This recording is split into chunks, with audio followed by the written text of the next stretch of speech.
Welcome to the world of science fiction stories, and don't forget to like, share, and subscribe my channel. Enjoy the listening. How Earth's civilians became the galaxy's most lethal force. The truth, Grand Senator Kisser slammed his crystalline gavel against the podium, the sharp crack echoing through the vaulted chamber of the Galactic Senate. The assembled representatives from 342 civilizations gradually fell silent, their multitude of eyes, sensory organs, and recording devices all focusing on the exasperated Vorian at the center of the room.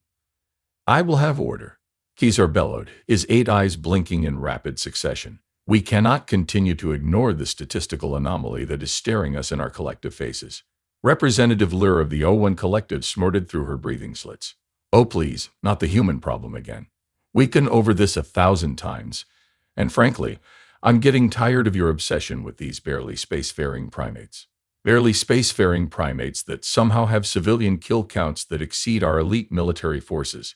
Kesar's voice broke on the last word, causing several representatives to wince or adjust their auditory settings.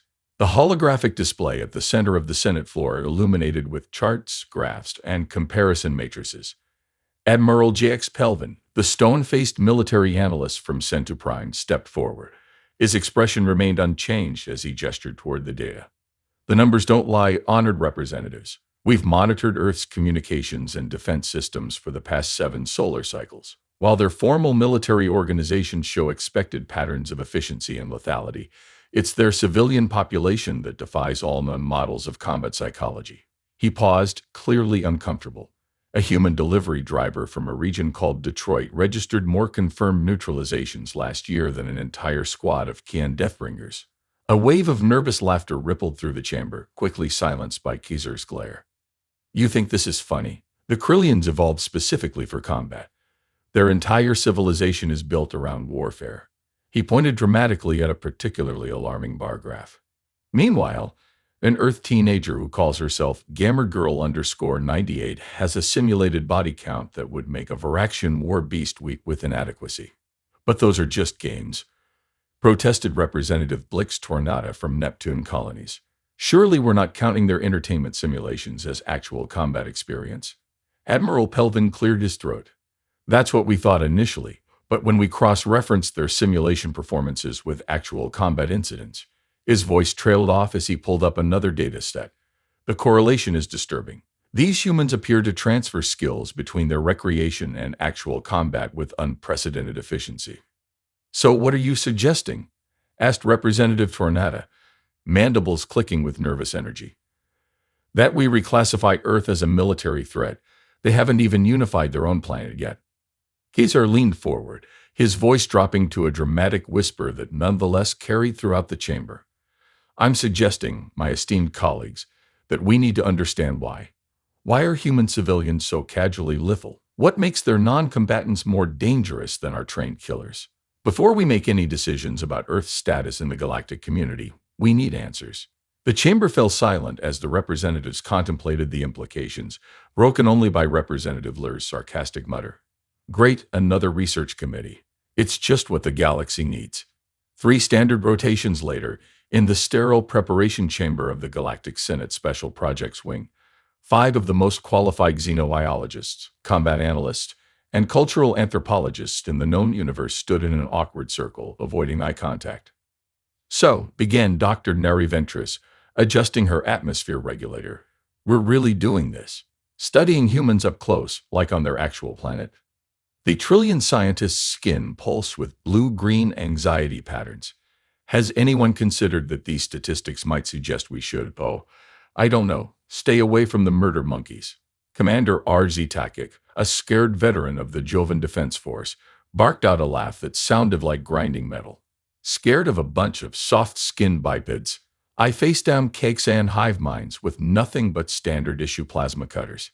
He flexed his exoskeletal arm attachments, which whirred impressively. "Besides, we're going in disguised and undetected. They'll never know we're there." "That's what the last observation team thought," murmured Dr. Plex Ramber, the team's technology specialist, without looking up from his multi-screen data pad, before a human child apparently identified them as, quote, "sus imposters," leading to their hasty evacuation.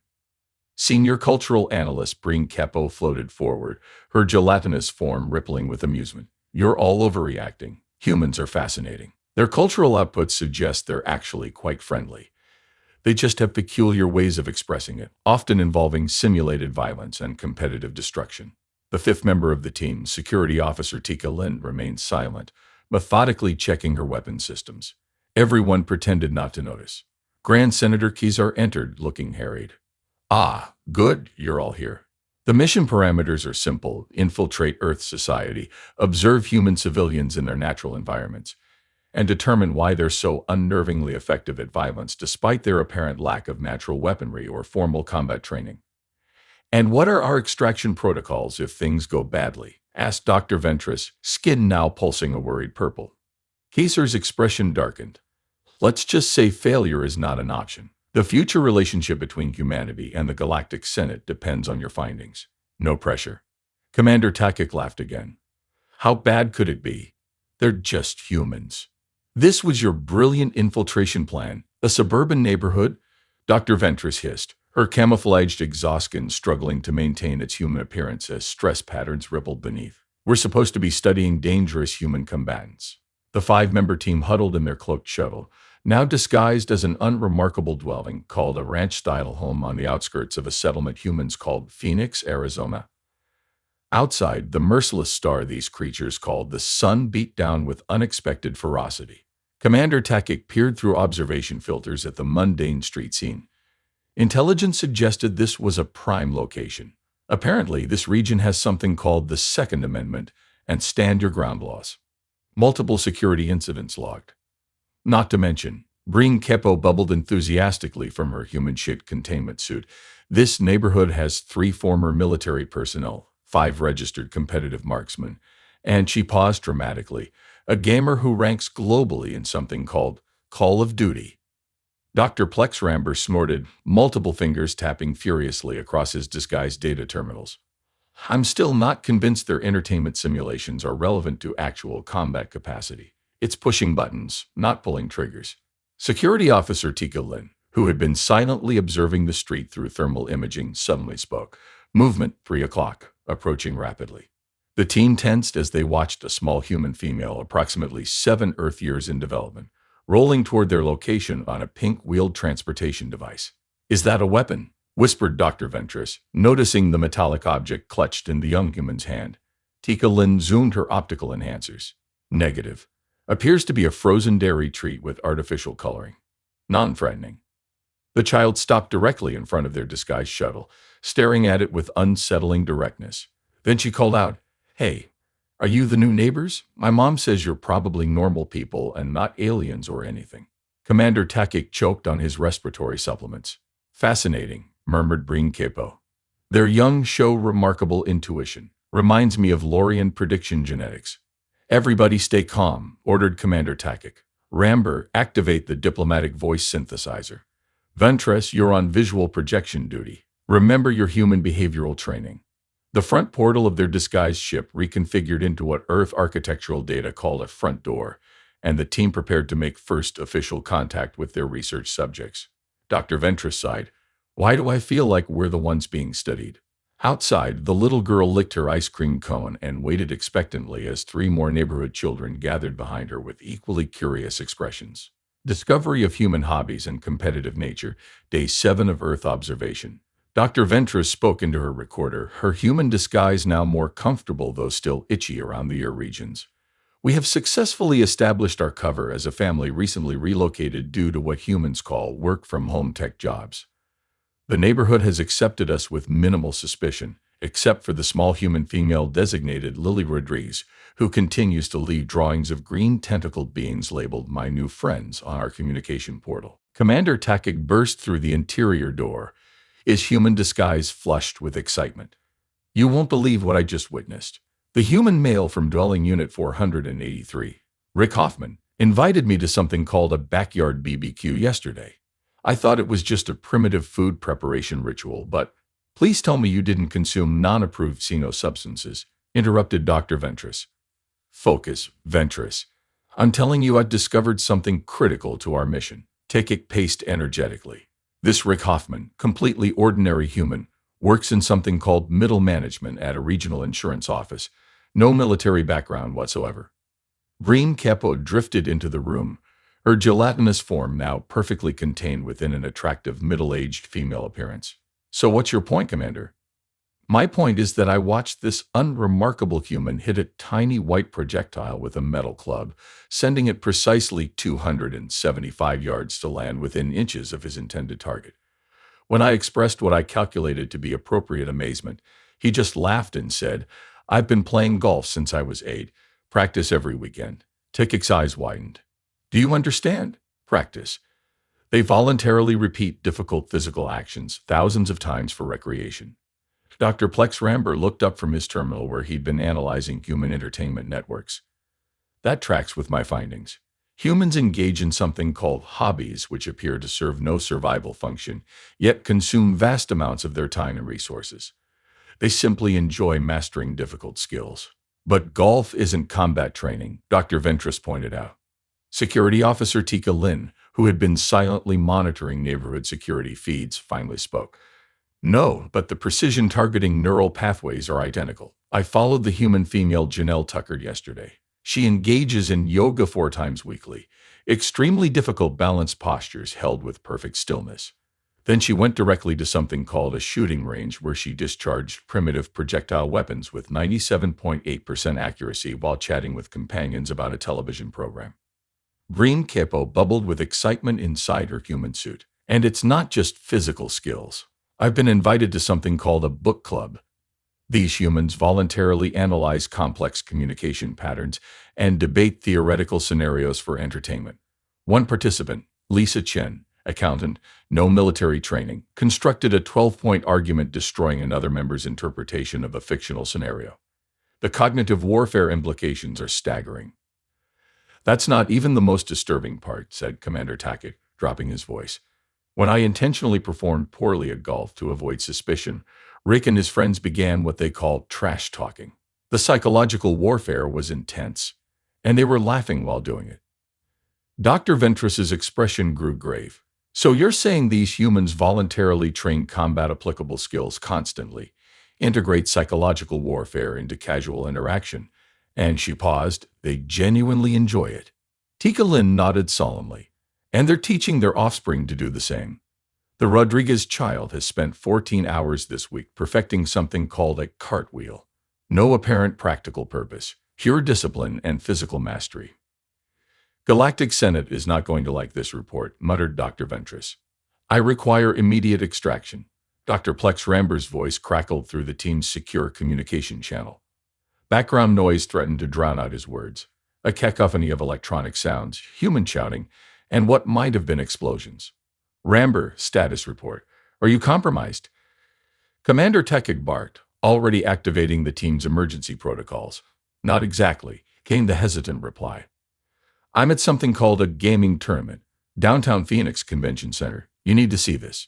All of you." 4 hours later, the entire research team sat in stunned silence inside their base, processing what they had witnessed. "It makes no sense," Dr. Ventress finally said, her voice hollow. "Those humans, some barely past juvenile stage, were commanding simulated military operations with efficiency that would humble Kayan war strategists. The reflexes," murmured Security Officer Tika Lin. "I measured response times below 150 milliseconds. Repeatedly. From civilians." Commander Takik looked physically ill inside his human disguise. "And they call it entertainment." He slammed his fist down on their monitoring station. "That teenager, the one they called Blazon Raider, executed a tactical battlefield assessment and response that would earn top marks at our elite command academy while eating something called Doritos." Brain Capo's human form appeared unusually still as her internal mass processed the implications. The audience understood everything that was happening too. They weren't just watching. They were analyzing, predicting. That crowd of ordinary humans could recognize advanced military maneuvers and anticipate counter-strategies. "It gets worse," Dr. Ramber said quietly, connecting his data terminal to their main display. "I've been monitoring their broadcast entertainment networks. Look at this." The screen filled with images of human sports competitions. Basketball players calculating trajectories under pressure, football quarterbacks making split-second spatial assessments, tennis players anticipating opponents' moves 3 steps ahead. "Notice anything?" Ramber asked, highlighting certain sequences. Tika Lin nodded grimly. They're all different versions of combat training: teamwork, target acquisition, threat assessment, resource management under pressure. Precisely, said Ramber. And they start training their young in these games almost from infancy. By adulthood, the average human has spent thousands of hours in simulated combat scenarios they call recreation. No wonder their military performs so efficiently, Commander Tekig muttered. They're recruiting from a population that's been in combat training since childhood. Dr. Ventress pulled up their original mission parameters. But this still doesn't explain the statistical anomaly. Why do civilian kill counts exceed their military personnel? Ramber cleared his throat. Actually, I have a theory about that. Military personnel operate under strict rules of engagement, protocols, command structures. Civilians don't have those limitations. And civilians have less predictable behavior patterns, added Tikalin. Military training creates recognizable response protocols. Civilian responses are chaotic. So what you're saying, Breen Capo summarized, her voice uncharacteristically serious, is that humans accidentally created a culture that turns their entire species into potential combatants through activities they genuinely enjoy, and the ones without formal military restriction might actually be more dangerous. A hush fell over the room as the implications sank in. We need more evidence, Commander Tekik finally said. Direct observation of humans responding to actual threats. Dr. Ventress stared at him. You're not suggesting we create a dangerous situation. No need, said Tikalin, pointing to their monitoring system. Local information network indicates a structure fire 3 blocks away. Emergency response underway. Perfect observation opportunity. Let's move, said Takik, already heading for the door. Team witnessing actual human emergency response. The research team maintained inconspicuous positions among the gathering crowd as emergency vehicles screamed toward the apartment complex. Flames licked up the side of the building, black smoke billowing from blown-out windows on the 3rd floor. Observe their emergency responders, Commander Takik instructed through their secure channel. Note the discipline, the equipment, the command structure. But Dr. Ventress wasn't watching the firefighters. Takik, 2 o'clock.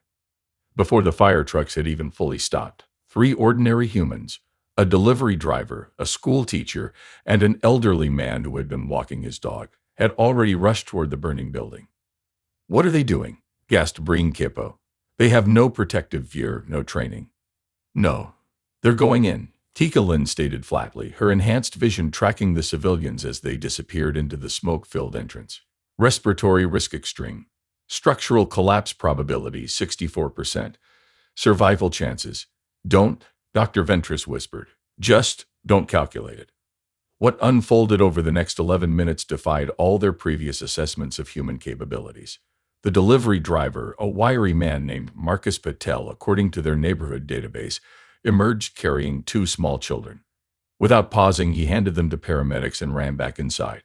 The teacher, Ellen Riggs, who taught 2nd-grade mathematics, guided 5 disoriented residents through a side exit before collapsing from smoke inhalation. After receiving oxygen for precisely 27 seconds, she pushed away the mask and began organizing the evacuees, counting heads and informing firefighters about who might still be trapped. Most shocking was the elderly dog walker, Bernard Wells, age 76, who somehow reached a woman trapped on a 4th-floor balcony by climbing up the exterior drainage system. The entire crowd gasped as part of the structure gave way beneath him. But the old man swung himself to safety with reflexes that defied his biological age. The trapped woman clutched securely against his side. That's impossible, murmured Commander Takik. His muscle density and reaction time shouldn't allow for. Look at his face, interrupted Dr. Ramber, zooming their observation equipment. He's not even thinking. Pure instinct and muscle memory. When the professionals finally declared the scene under control, the team compared notes with growing unease. 17 civilians self-organized into functional rescue units before official responders arrived, reported Tika Lin. They established evacuation routes, trade protocols, and communication systems with no apparent leadership structure. The delivery driver, Patel, added Dr. Ventress, entered that building 4 times. I scanned his physiology. He was terrified, heart rate over 180 beats per minute. Yet he kept going back in.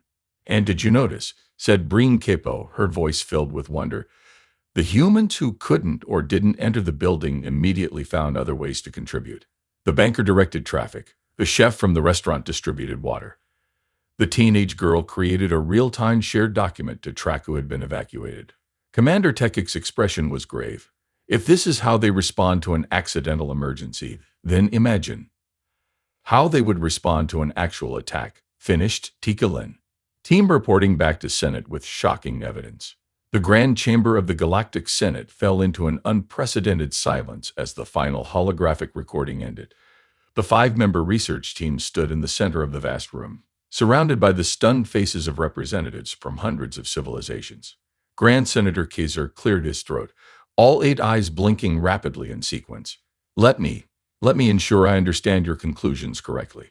You're suggesting the humans are effectively a species of what exactly? Commander Takik stepped forward, his military bearing now tinged with something new, respect, perhaps even awe.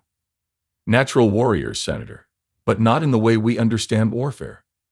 The Krellians evolved for combat, explained Dr. Ventress, her skin now pulsing with excited patterns as she warmed to her subject. The Jori engineered themselves for it. The Trillion hive mind strategized for it. Humans, she paused dramatically. Humans play it.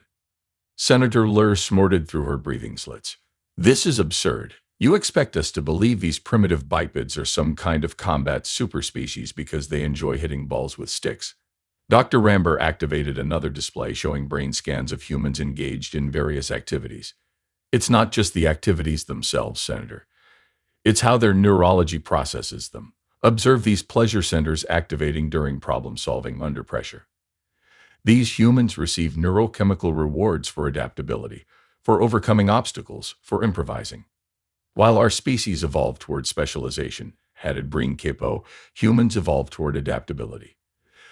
They find enjoyment in constantly learning new skills and facing new challenges. Their entertainment is training and their socialization is team building, continued Tika Lin, her normally expressionless face animated. Your trash-talking builds resilience against psychological warfare. Your sports rivalries create in-group cohesion. Your hobbies maintain precision skills. All voluntarily, all for fun. Admiral J.X. Pelvin, who had been silently taking notes, finally spoke. This still doesn't explain why their civilians outperform their military personnel in conflict situations. Commander Takik's laugh echoed through the chamber. Doesn't it? Think about it. Military training creates predictable responses to predicted scenarios. Effective, yes, but standardized. But civilians? They have the same lifetime of combat-applicable training through play, sports, competition, games, but without standardization. And they're wild cards, whispered Senator Kisser, finally understanding. Each with a unique combination of skills, each responding to threats with individual creativity rather than protocol. Precisely. Dr. Ventress exclaimed. And there's more. During crisis situations, we observe something remarkable. Humans have an extraordinary ability to self-organize without formal hierarchy. The delivery man becomes a rescue specialist. The math teacher becomes a logistics coordinator. The elderly retiree becomes a tactical climber, each instantly finding their optimal role without central command. Breen Capo activated the final recording, showing the neighborhood response to the fire. In our controlled observation environment alone, we documented 42 unique examples of ordinary humans performing extraordinary feats under pressure. Not because they were ordered to, not because they were trained to, but because they spent their entire lives practicing. The Senate chamber erupted with voices, some alarmed, some fascinated, some disbelieving. Silence, roared Grand Senator Kisser, slamming his gavel. When order was restored, he fixed the research team with a penetrating stare. Your recommendation, then? Commander Takik stepped forward. Humanity should be reclassified immediately. They're not just another emerging species. They're a civilization of natural combatants who have accidentally turned their entire culture into a combat training program disguised as entertainment and recreation. And if we were to find ourselves in conflict with them? Asked Admiral Pelvin quietly. Security Officer Tika Lin answered with chilling simplicity. Then may the stars have mercy on us all. Senate debate on implications for galactic security. The Galactic Senate erupted into controlled chaos following the research team's presentation. Representatives formed impromptu caucuses, security advisors whispered urgently to their senators, and the chamber's translators struggled to keep up with the overlapping voices. Order. I will have order. Grand Senator Kizer's amplified voice finally cut through the din. We will address this systematically. First, threat assessment. Admiral Pelvin, your evaluation? The stone-faced military analyst stepped forward. Given current human space capabilities remain limited, barely beyond their own solar system, their weapons technology is primitive by our standards. However, he paused, clearly uncomfortable with his own conclusion. However, given what we now understand about their adaptive capabilities and their apparent immunity to combat stress, all conflict projection models must be revised dramatically upward. By how much? Demanded Senator Lomer, no longer sounding dismissive. Admiral Pelvin's expression remained impassive. My preliminary calculations suggest that in a theoretical conflict scenario, expected human casualty projections would decrease by approximately 70%, while our own would increase by more than 400%. A shocked murmur swept through the chamber. That's preposterous, bellowed Representative Gornak of the Tauran hegemony. They're barely united. They still fight amongst themselves. How could they possibly? Actually, interrupted Dr. Ventris, their internal conflicts may be one of their most concerning features. Humans have been practicing combat against each other for millennia. They're not just adapted to fight. They're specifically adapted to fight opponents who think like they do. Their entire combat evolution has been an arms race against themselves. Representative Blix Tornada clicked his mandibles anxiously. So what are you suggesting? Preemptive containment, restricted classification, quarantine? I suggest, said Commander Takik, we consider something our military has rarely contemplated, diplomatic overture from a position of respect rather than superiority. The chamber fell silent at this unorthodox proposal. You want us to deliberately reveal ourselves to them, asked Senator Kisser, based on your assessment that they're essentially a species of natural-born warriors, natural-born improvisers, corrected Breen Capo, and yes, consider the alternative. If they discover us first, they might perceive us as a threat. And now we know how they respond to threats. There's another factor to consider, added Security Officer Tika Lin. During our observation period, we documented 46 instances of humans extending assistance to other species, caring for animals, protecting ecological systems, and even organizing to save endangered life forms. Their protective instincts extend beyond their own kind. Representative Tornada's eye stalks waved skeptically. So they're simultaneously the most dangerous and potentially most helpful species we've encountered. That's rather convenient. It's not convenient, replied Dr. Ramber. It's consistent with everything we observed. Humans don't just compete, they also collaborate. Their remarkable capacity for violence is matched only by their capacity for altruism. Grand Senator Kizar sighed heavily. So our options appear to be isolate them and hope they never find us, engage them diplomatically as equals, or there is no third option, said Commander Tekik firmly. Those are our only viable options, and isolation has a limited timeline. They're advancing exponentially. After 23 standard rotations of heated debate, emergency committee meetings, and frantic consultations with military and diplomatic experts across the galaxy, the Senate reconvened for its final decision regarding humanity. Grand Senator Kizar looked exhausted, his normally vibrant scales dulled by stress and lack of sleep. Nevertheless, his voice remained commanding as he addressed the assembled representatives.